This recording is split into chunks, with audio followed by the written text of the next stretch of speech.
Most people will die without ever using their true intelligence, not because they weren't smart enough, but because they were trained to never wake it up. You were told to think, but punished when you thought differently. You were told to speak your mind, but silenced the moment your words made someone uncomfortable. They called it rebellion. You called it curiosity. And little by little, you learned to hide it, to play small, to be normal. But here's the truth no one told you. Real intelligence? It's dangerous. Not for you, for them. Because the moment you start thinking for yourself, you stop being useful to the machine. And the world doesn't want intelligent people. It wants obedient ones. So it distracts you. It exhausts you. It fills your mind with noise, until you forget you even had a mind at all. But maybe you never forgot. Maybe you just didn't know what to do with everything you saw. True intelligence has never been celebrated. It has always been suppressed, feared, erased. You were never meant to use it. You were meant to possess it quietly, so that others could use you. You weren't supposed to wake up. You were supposed to be smart enough to follow instructions, but not wise enough to question them. This is not a flaw in the system. This is the system. The education you received wasn't designed to expand your mind. It was designed to format it, like a machine, like software, to teach you how to memorize, not to think, how to obey, not to challenge, how to fit in, not how to understand yourself. And the cruelest part? You thought the problem was you. You thought your boredom meant you were lazy. You thought your existential dread meant you were broken. You thought your silence in crowded rooms meant you were antisocial. But you were never broken. You were aware, more aware than the people around you. And that made them uncomfortable. Schopenhauer saw this centuries ago. He knew that real intelligence was not just IQ. It was inner clarity, the rare ability to observe the world without illusion, to strip away appearances, to resist the herd. And that's precisely what society can't afford. Because once you see clearly, you stop playing the game. You stop buying things to impress people. You stop chasing fake dreams. You stop believing in titles, in trends, in tribes. You start asking, why are we doing this? Who benefits? What's the truth behind the truth? And that is dangerous. Not to you, but to every system that depends on your compliance. That's why the world doesn't reward insight. It rewards performance, conformity, distraction. That's why the loudest rise, and the wisest vanish. Schopenhauer said, "The wise have always said the same things, and fools, who are the majority, have always done just the opposite." He believed the masses would always resist real thought, because real thought leads to discomfort, to solitude, to liberation. And most people don't want to be free. They want to be entertained. So what happens to the truly intelligent? They hide, they shrink, they rot in silence, unseen, unheard, until one day they die, with a mind that was never truly used. Not because it wasn't ready, but because no one ever showed them that it was safe to use it. Because in this world, real intelligence isn't a gift. It's a threat. The more intelligent you are, the more you suffer. Schopenhauer didn't just say that. He lived it. Arthur Schopenhauer, the philosopher of pessimism, wasn't merely gloomy. He was one of the few who saw reality without its decorations. And once you see the world like that, it's hard to unsee it. He believed that existence is not guided by reason, but by what he called the will. A blind, irrational force at the core of all life. It doesn't think. It doesn't care. It just wants. Endlessly. According to Schopenhauer, human beings don't live through reason. We live through craving, desire, impulse, addiction to the next thing. And that's the tragedy. The smarter you are, the more you notice the loop. Desire, satisfaction, emptiness. Again and again. A cycle disguised as purpose. Most people stay distracted enough to never see the pattern. But intelligence breaks the illusion. It strips away the noise and shows you the silence underneath. The emptiness we've been trained to run from since birth. Schopenhauer wrote, "The more unintelligent a man is, the less mysterious existence seems to him. And the more intelligent you are, the more painful the mystery becomes. He didn't see intelligence as a social advantage. He saw it as a curse that isolates you, that pushes you out of the collective dream, and leaves you staring into the void, while everyone else is still dancing. That's why Schopenhauer believed the most intelligent people are often lonely. Not because they want to be, but because the conversations around them become unbearable. Shallow, predictable, dead. He lived in near total isolation, avoided small talk, distrusted institutions. He believed that most of society's rituals were distractions from the deeper truth, that we're all just trying to forget how little we understand about life. But Schopenhauer was not alone in this thought. Nietzsche, who admired and later rejected Schopenhauer, said that only the truly free man is the one who can stand to be alone, to think for himself, to walk without a crowd.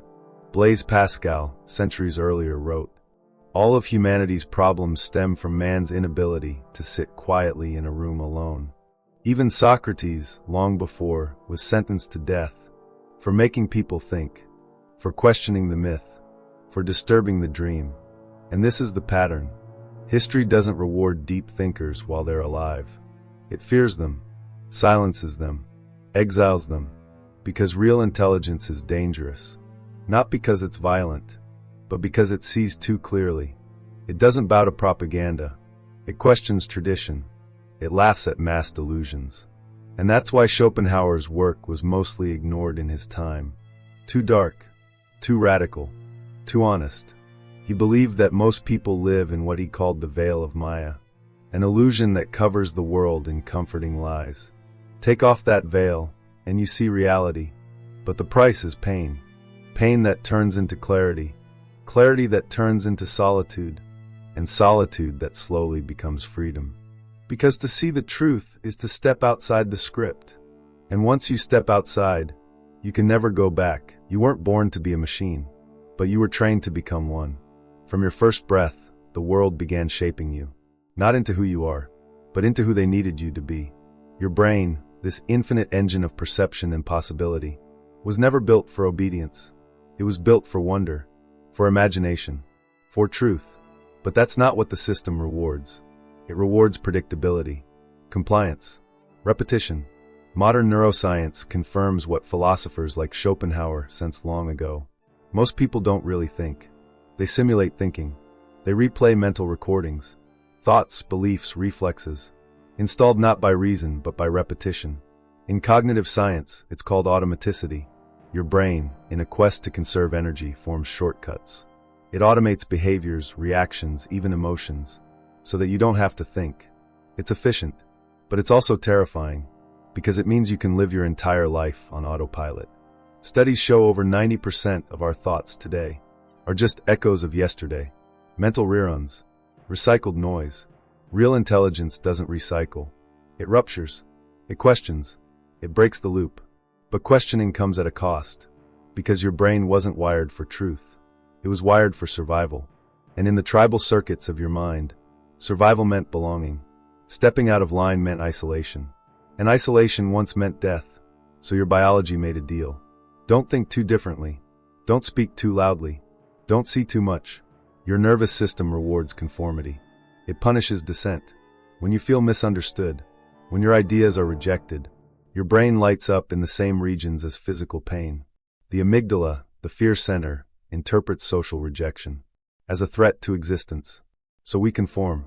We shrink. We stay quiet, even when something inside is screaming to be heard. And that's how intelligence dies. Not in ignorance, but in suppression. In the fear of being too intense, too sensitive, too analytical. We learn to wear masks, to filter ourselves, to survive. But what survives is not the self. It's the simulation. Meanwhile, your real mind, the one that sees patterns, hears silence, questions everything, waits, quietly, and if ignored long enough, that voice becomes a whisper, then a memory, then nothing. But here's the paradox. That voice, the one you've buried, it's not your weakness. It's your original signal, your deepest intelligence. Psychology today calls it divergent thinking. It's associated with creativity, openness, intuition, but also with loneliness, dissociation, and existential anxiety. Why? Because the mind that sees more also feels more and suffers more. In a society that worships speed, noise, and conformity, to be thoughtful is to feel slow. To be reflective is to seem lost. To be awake is to feel out of place. So the gifted hide. The deep thinkers pretend to be shallow. The creative ones play dumb, just to survive, just to belong. But that doesn't erase the hunger. That quiet ache inside, the one that whispers in the dark. Is this it? Is this really all there is? And unless you stop, unless you truly stop and listen, you'll spend your life chasing a version of yourself that never felt like home, because your mind was never meant to obey. It was meant to explore, to create, to remember who you were, before the world told you who to be. Since childhood, you were taught to obey, not to understand, to memorize, not to question. You were given answers, before you even knew what questions to ask. They told you education would make you smart. But school wasn't built to awaken minds. It was built to manufacture compliance. Not thinkers, workers, predictable, replaceable, quiet. The system doesn't nurture intelligence. It neutralizes it. Grades for memorization, punishment for curiosity, standardized tests for standardized minds. Those who colored inside the lines were called gifted. Those who refused the lines were labeled problems. But the factory doesn't end at graduation. It extends into the culture, the economy, the very shape of your identity. You are trained, not to see, but to accept, not to explore, but to perform. The society you live in doesn't reward perception. It rewards projection, performance, not presence, trends over truth, echo over originality. You were never meant to understand the world. You were meant to consume it, passively, endlessly. Social media turned your mind into a product, your attention into currency, your personality into content. You scroll past 100 lives in 60 seconds, not to learn, but to compare, to envy, to feel behind. Now we perform intelligence, clever captions, fake depth, borrowed thoughts, packaged insight for algorithmic approval, not to think, but to be seen thinking. Real thought became dangerous, because it doesn't fit into a post. It doesn't trend. It doesn't sell. It makes people uncomfortable. And in this world, discomfort is a sin. So we trade depth for dopamine, reflection for validation, truth for speed, and slowly, without noticing, we become allergic to silence, to stillness, to solitude. But that's where intelligence lives. In the pause, in the friction, in the terrifying moment between certainty and doubt. The world doesn't want that moment. It wants reaction. It wants clicks. It wants conformity wrapped in aesthetic. Think too deeply and you're arrogant. Feel too much and you're unstable. Speak your truth and you're a threat. So the intelligent hide. They water down their minds. They rehearse their words. They learn the art of shrinking, so they can fit into conversations not made for them. The media doesn't want you to think. It wants you to need, to crave, to chase, to buy your identity back, one dopamine hit at a time. And the more you conform, the more you are rewarded. You don't need to be wise. You just need to be marketable, pretty enough, productive enough, obedient enough. We built a world where intelligence is exile, where critical thinking is treated like rebellion, where existential questions are dismissed as overthinking. And in this climate, stillness becomes subversion. Silence becomes resistance. Consciousness becomes a burden. So the few see more, live as outliers in a world addicted to blindness. Not because they're broken, but because they're awake. And being awake in a world that sleeps is the loneliest kind of power. Maybe you've always felt different, not superior, just misaligned, like you were born into the wrong era, the wrong system, the wrong expectations, like your soul signed a contract your body never agreed to. It's not that you think you're better, it's that you feel elsewhere, like you're tuned into a frequency no one else can hear.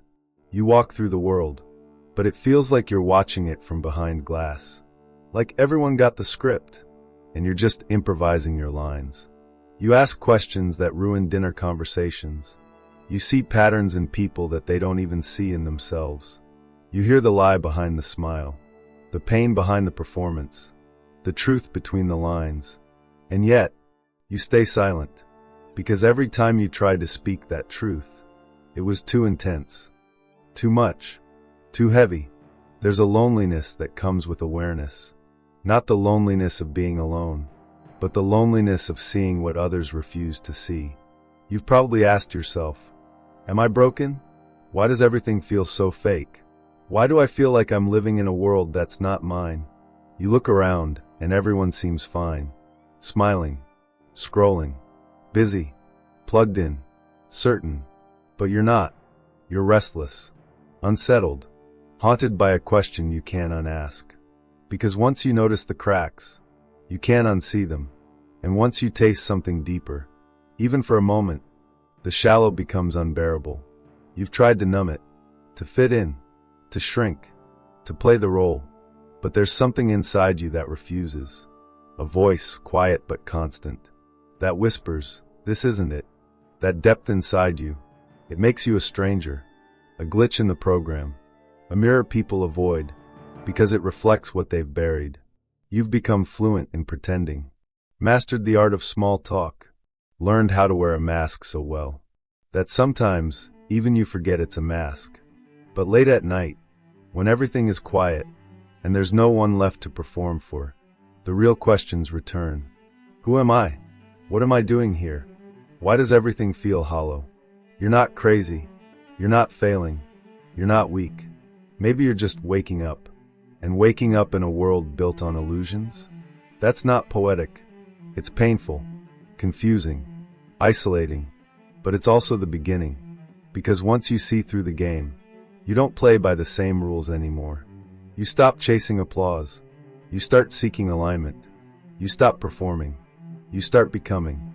And maybe, just maybe, this ache you carry isn't a defect. It's a compass, pointing you toward something real, something rare, something that doesn't exist on the surface. And if you follow it, if you dare to go deep, you might just find what everyone else is pretending they already have. You've been told your mind is too much, too intense, too analytical, too sensitive. But maybe it's not too much. Maybe it's just rare. And this world doesn't know what to do with rare. See, there's a cost to seeing too much. The price of clarity is weight. The more awake you are, the harder it is to sleepwalk through life. But what if the very thing they told you to hide is your most powerful gift? You were not made to blend in. You were made to break the mold, to walk roads others avoid, to question truths others accept. You've always felt like you were on the edge of things, watching, thinking, seeing patterns no one else sees, asking questions no one wants to answer. And for that, they called you difficult, weird, arrogant, broken. But what if you're none of those things? What if you're just awake? Awake in a world that runs on sedation. Awake in a society built on distractions. Awake in a time where ignorance is easier than introspection. Your suffering wasn't senseless. It was a message, a flare in the night, from the deepest part of you. A call that said, don't fall asleep. Don't give in. There's more.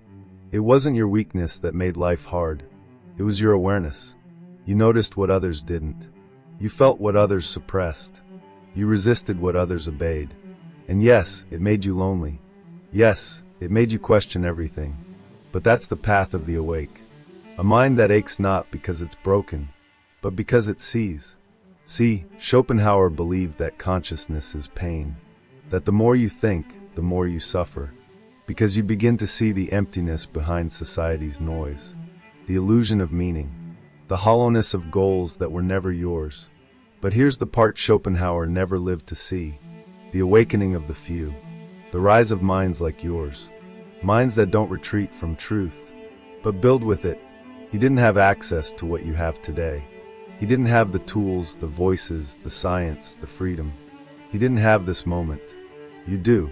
You carry a spark that hasn't had air to breathe. But it's still there. Still burning. Still waiting. And it's not too late. It's never too late. Your mind was never meant to be silenced. It was meant to create. Not to follow rules, but to rewrite them. Not to chase approval, but to build vision. You weren't made for the crowd. You were made for the edge, for the frontier, for the unknown. The intelligence that once made you feel isolated can now become your greatest weapon. Not a weapon of destruction, but of reconstruction. Because you're not here to conform. You're here to confront, to reshape, to reimagine. The world doesn't need more followers. It needs visionaries. It needs minds like yours. Awake, relentless, unapologetically alive. So maybe you're not broken. Maybe you're just becoming. And that changes everything. Most people die the way they lived. Asleep, comfortable, unquestioning. Their potential locked in a cage they never dared to open. Their soul anesthetized. They followed the script. They played it safe. They traded truth for acceptance and never noticed the cost. But a few, a rare few, burned quietly. They walk the world unseen, too deep for shallow waters, too bright for blind crowds, too awake to ever feel truly at home. They feel the weight of existence, the ache of seeing too much, the loneliness of a mind that won't stop asking, what else? They don't fit into small talk. They don't find comfort in noise. They're haunted by something bigger, a vision, a fire, a whisper that never stops. But they endure, not because it's easy, but because something inside them refuses to dim. They carry a light the world forgot how to see, a depth the world mistook for darkness, a mind the world tried to silence, but couldn't. If you've made it this far, if your heart beat faster somewhere along the way, if a part of you whispered, "They're talking about me," then maybe you're not lost. Maybe you're not broken. Maybe you're one of them, the quiet rebels, the unseen architects, the souls built for something more. And maybe, just maybe, your time to ignite the world is closer than you think. Not with noise, but with vision. Not by fitting in, but by standing still, while the rest rush nowhere. If this spoke to you, if it felt like someone finally put your thoughts into words, then this isn't the end. This is the beginning of something different, a place for the minds that never fit the mold, for the souls that question, search, and burn silently, a sanctuary for those who feel too much, think too deeply, and dream too wildly. So if you're still here, join us. Subscribe, not for the algorithm, but to remind yourself that you're not alone in this kind of thinking, that your restlessness is not a flaw. It's a signal that your mind, unfiltered, intense, and alive, has a home here. And if this video made you feel something, leave a like, not just for the content, but for the connection. It helps this message reach the quiet ones, the wanderers, the rare minds still waiting to be seen. We're not here to entertain. We're here to awaken. See you in the next one.